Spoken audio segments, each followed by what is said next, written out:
Hi everyone, practice S8. Just where the machine show a sharp drop in air pressure, especially offshore.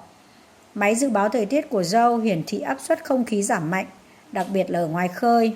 Joe's weather machine show a sharp drop in air pressure, especially offshore. Những con tàu đang di chuyển trên biển phải chắc chắn hãy thận trọng. Ship in motion on the ocean should be sure to use caution.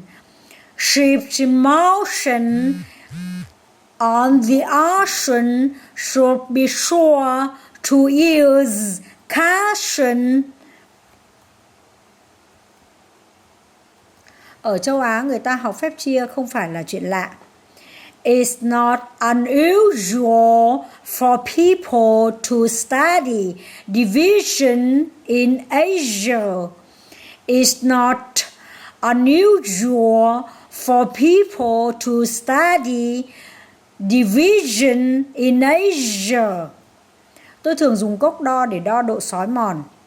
I usually use a measuring cup to measure erosion.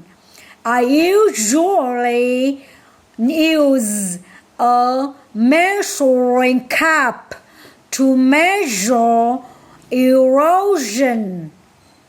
Những bức tường màu be là màu thường thấy trong tòa nhà kho bạc.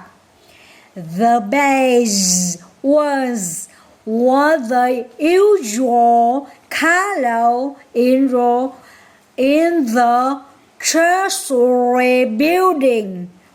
The beige ones were the usual color in the Treasury building.